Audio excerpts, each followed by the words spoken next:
watu ambao Mungu amewapa ufahamu wanaweza kutusaidia. Sasa kipindi kile Rebeka akasikia tumboni kuna vurugu, akasikia mateke tumboni. Kumbuka ni mimba ya mapacha, na ile mimba nadhani ilikuwa ni kubwa karibia na kujifungua. Sasa akasikia vurugu tumboni. Wanaama wanajua kwamba kuna wakati mtoto akiwa ni mkubwa anacheza tumboni, wanaelewa. Bwana Yesu asifiwe. Sasa wakati wanacheza tumboni, sio kaanza kugombana mle ndani, mama akasikia maumivu makali sana. Biblia inasema akaenda kumuuliza Bwana. Wewe ukisikia hali yoyote unafanyaje? Unamuuliza Bwana, Mungu hapa anafanyaje? Kwa nini haya yanatokea? Sasa yule mama akaenda kumuuliza Bwana. Alipomuuliza Bwana, Bwana akamwambia, tumboni mwako kuna mataifa haya mawili.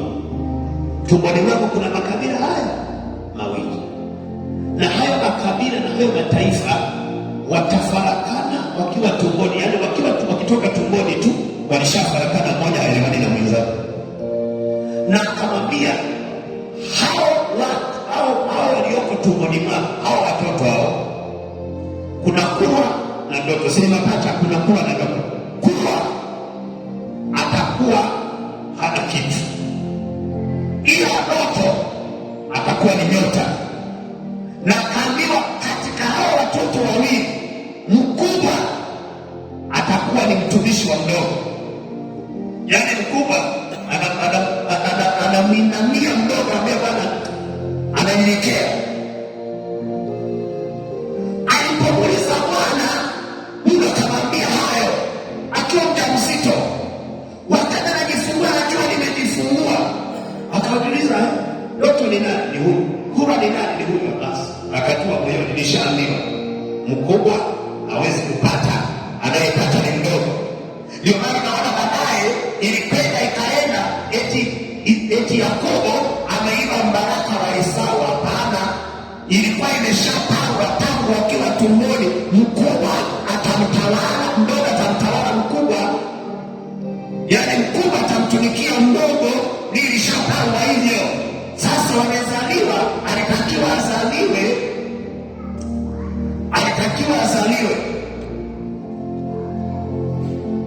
kwenye sheria za familia na taratibu za familia. Wewe si mtoto mkubwa ndiye anayeheshimiwa na wale wadogo zake, na ndiye anayetawala, ndiye anayekuwa na mamlaka, ndiye anayekuwa na usemi.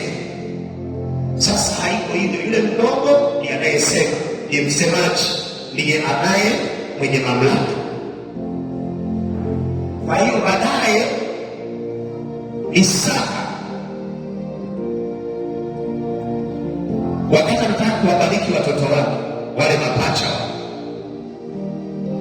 anataka kutamka baraka kwa yule mtu, na zile baraka zinatakiwa zitamkwe. Na kama baba yake angemtamkia Esau zile baraka, Yakobo ingekuwa imekula kwake, kwa sababu sosi ya baraka ni kwa baba, na baba akitamka baraka zinakuwa. Ndio maana inatakiwa baba umheshimu kwa namna yoyote, hata kama ni mbaya. Akinena jambo utaharibikiwa tu, kwa sababu yeye amepewa mamlaka rohoni ya kubariki uzao wake. Kwa hiyo sasa Isaka akataka kuwabariki. Alipotaka kuwabariki, akamwambia mwanae wa kwanza, anasema kwa kwenye familia mtoto wa kwanza ndiye anayepewa baraka, ndiye anayerithishwa. Bwana mwanangu, hata kama sipo, wadogo zako wasimamie, uwe hivi wewe. Sasa baba anataka kutoa hizo baraka kwa mwanae. Mama aliyebeba mimba na akapewa taarifa ya watoto, anajua. Isaka hajui, baba hajui, aliyeambiwa ni mama na kusema, akajua mchoro. Sasa hapa mwanangu ambaye, na Biblia inasema ukifuatilia utakuta Yakobo alikuwa upande wa nani? Alikuwa upande wa mama. Mama anajua huyu Yakobo ndiye ambaye atakiwa apate. Baba yeye hajui, akaenda na Esau ambaye hamna kitu, ni empty box.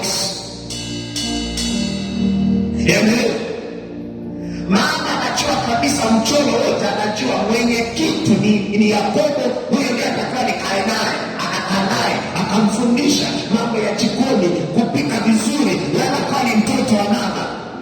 Na mama anaelewa kabisa kwa huyu ndio kuna kitu. Sasa baba anataka kutoa baraka kwa yule mtoto ambaye anatakiwa bebe majukumu ya familia na ndugu zake wote waminamie.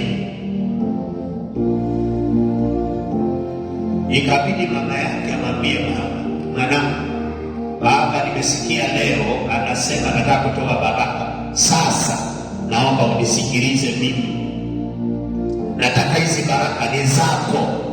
Yakobo akasema, mama, unataka kuniletea laana mbele ya baba, kwa sababu badala ya kunibariki akinigundua ni mimi anaporomosha laana nitalaniwa. Akamwambia, hiyo haikuhusu, kama ni laana mimi ndiye ninajua.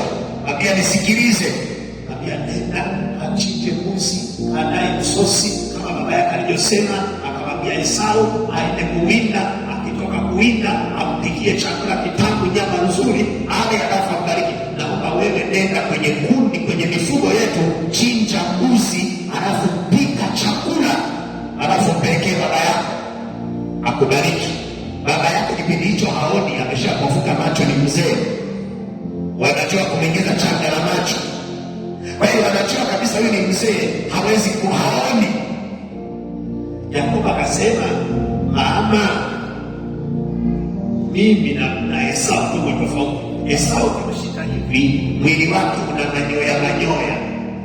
Mimi sina, mwili wangu uko softi kama wanawake. Sasa nikienda akanigusa sitakuwa ishu. Akamwambia, sikiliza, achana na hayo. Akaenda akachukua ile ngozi waliochinja, akamvalisha kwenye mikono mahali kokote ambapo anajua baba yake anaweza kama. Na ni kweli yale machale, wakati Yakobo anapeleka chakula, yule mzee machale alimcheza, akasema akamwambia, baba, nimeleta chakula, nimerudi. Akamwambia, wewe ni nani? Akasema, ni mimi mwanao Esau. Anadanganya ili apate baraka. Akamwambia, ni mimi mwanao Esau. Akamwambia, mbona sauti ni ya sauti anazikalili, mbona sauti ni ya Yakobo? Akasema, hapana, ni mimi Esau mwanao. Akasema, sogea. Sana wajua wako tofauti. Akampapasa kweli, alipopapasa akakutana ile ngozi, akasikia ya maeneo. Akasema, sauti ni ya Yakobo, ila mwili ni wa Esau.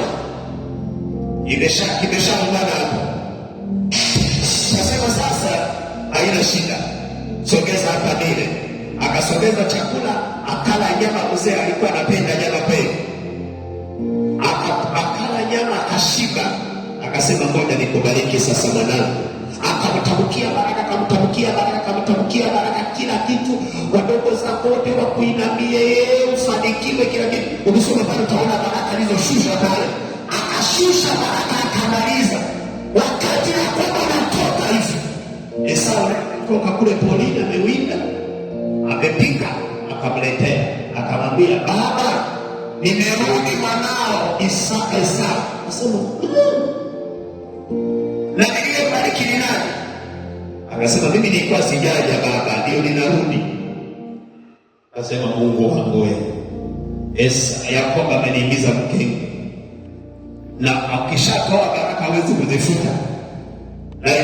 Na baada ya kuzifuta, kwa sababu tayari ilishatamka ya kwamba mdogo atamtumikia mkubwa. Kwa hiyo zile baraka, mkubwa atamtumikia mdogo. Kwa hiyo zile baraka ilikuwa ni lazima zitamkwe kwa yule mwenye hatima, ili itimie kile kilichosema wakati wakiwa bado tumboni.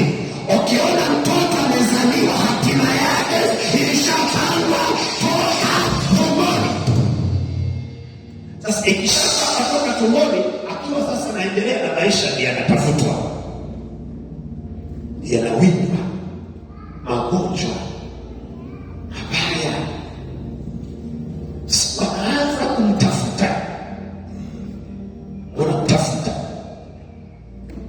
Wakimtafuta wanaelewa kabisa kwamba wanajua kabisa huyo mtu amekuja, lakini sio wa kawaida, sio wa kawaida. Ndio maana vita unakuta ni nyingi, mara magonjwa, mara hiki, mara hiki, mara hiki. Ndio nimewambia kwamba wakati mimi sijaokoka nilikuwa natafuta kufa mapema. Nina miaka 5 pale, miaka 5, 6, 7 pale, ilikuwa ni magonjwa kila wakati, ni kuumwa. Nilikwambia nilienda Theta mara 3, nafanyia operation mara 3 naenda Theta, unapiga msukakuti ile, unakuwa kama wewe, ukiamuka unatoka na ile zile dawa zinaenda, kunaanza kuongea maneno.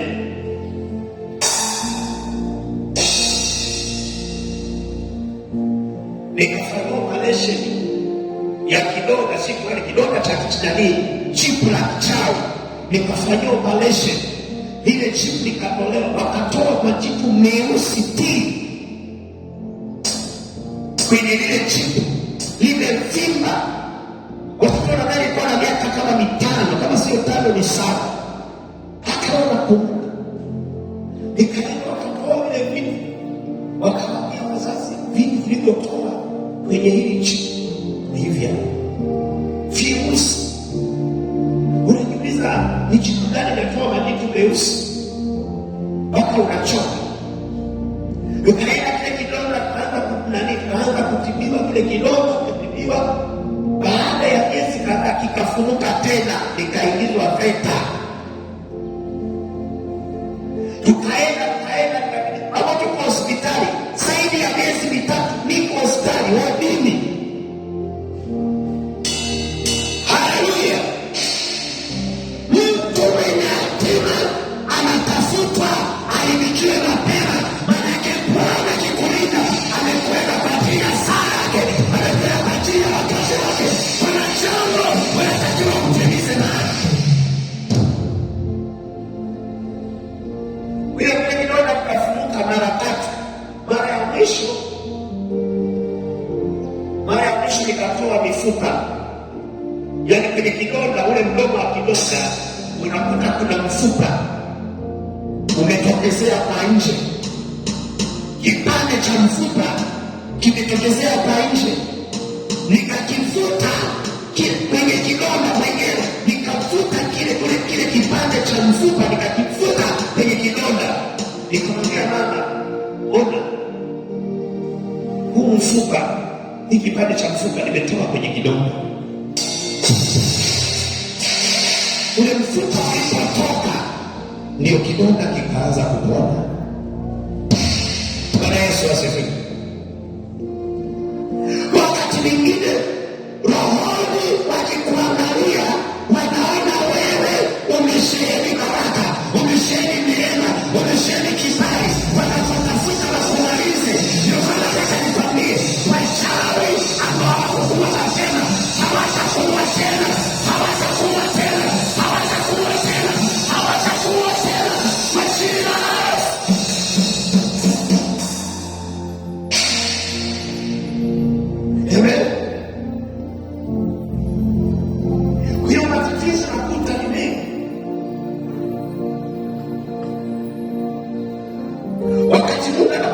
kwenye hatima yako, anakupeleka kule ambako Mungu alikusudia uende, kule ambako Mungu alikusudia ufike.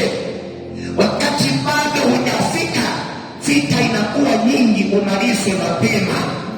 Ndio maana kataa hali yoyote inayokuja. Unataka kwenda mahali, hali inatokea, kataa vita ya hali. Yaani wewe unajikuta kwamba kuna kati ya Mungu unakuta akibeba tu mimba inamwambia anza kula udongo. Hadi udongo ni chakula. Bwana Yesu asifiwe. Udongo ni chakula. Vitu vingine wani mapepo. Amen. Lazima ukatae. Mimba ya kudirisha vitu moja vifai. Nakataa. Kwa jina la Yesu. Roho inaifuja. Futa ya roho. Usiseme ya kwamba hii ni mimba.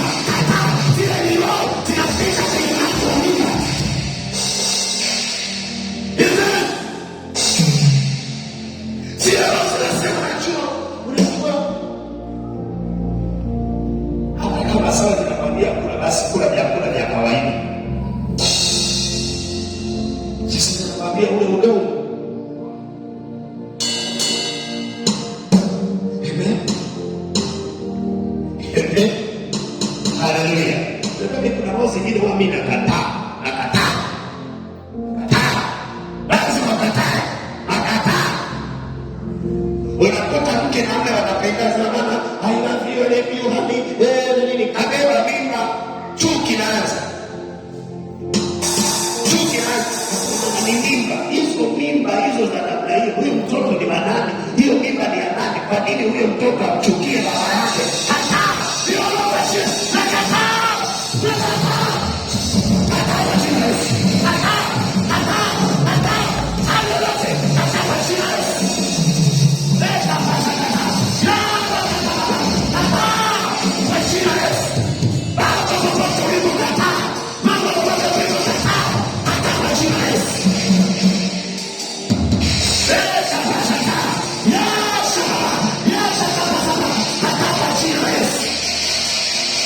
Nafungua akili yako leo ili ijue, sio kila hali. Unajua kuna vitu vingine, kuna roho zingine zinakuja zimepiga mahesabu, zinasema hawa watu chanzo chao cha kufarakana kianzie wapi? Kianzie wapi? Hiyo wanatafuta chanzo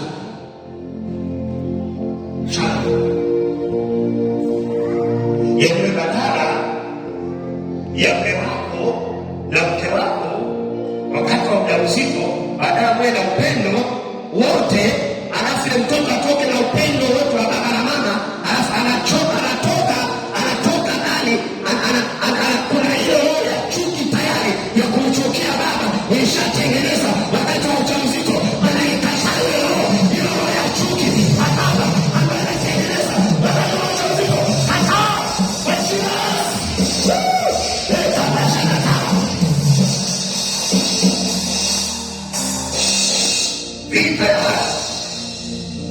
Vita ya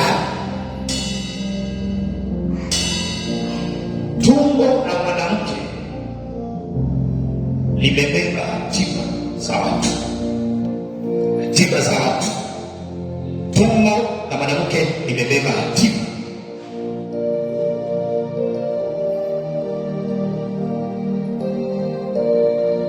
Unafunga macho, naomba, unasema katika jina la Yesu. Kama wewe ni mama una ujauzito, unasema kwa jina la Yesu, katika ujauzito na kataa hali yoyote ya magonjwa, na kataa hali yoyote ya kuugua, na kataa na kuwa na mimi mara, kwa jina la Yesu ninafunga magonjwa yote, nafunga urefu wote, nateketeza kila roho ya kisa yote iliyojipeleza wakati wa ujauzito, ninaifuta kwa jina la Yesu.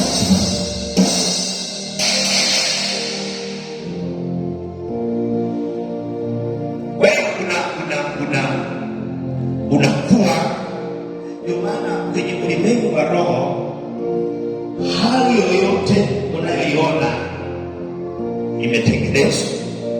Ndio maana kuna namna ya kupigana na vita ya hali kwenye mwili wako, kwenye maisha yako, kwenye mazingira yako, kwenye uchumi wako, kwenye biashara yako, kwenye kazi yako. Hali inatengenezwa kabisa, hali ambayo sio ya kawaida inatengenezwa. Hali ikumbuni, tukimtengenezea hali, kila akitaka pesa asikae na pesa. Hali wasababu tunaona tuhakikishe kwamba kila akipata pesa zinapenda, anabaki na pesa. Hiyo ni hali, ila hali washaitengeneza rohoni. Na kila ukipata hela, matumizi lazima yawepo,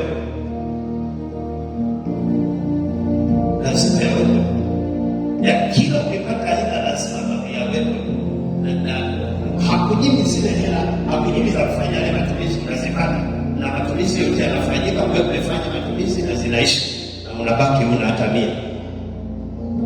Bwana Yesu asifiwe. Haleluya.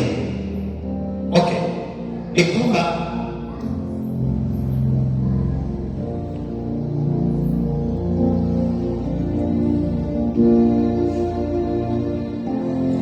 Shetani anapodili na watu, anadili nao kwenye mazingira ya kawaida, na ni yale mazingira ambayo wewe sio rahisi kugundua. Yaani sio rahisi, yaani huwezi kugundua kirahisi, utajua ni kawaida. Lakini kuna huwa zinatengenezwa. Kwa nini kila nikifanya kitu fulani au kila ikifika hatua fulani, kila ikifika wakati fulani lazima niwe hivi? Why? Kila nikitaka kupiga hatua lazima itokee jambo. Nisijiulize kwa nini iwe hivyo?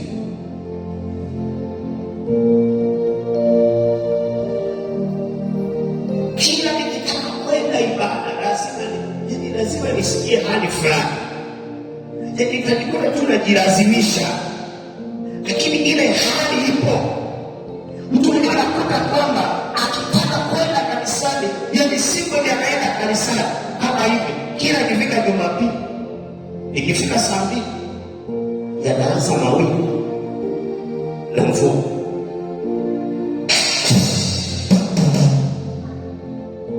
Sasa kuna watu ambao unakuta ikitokea mawingu na mvua ndio inanyesha hadi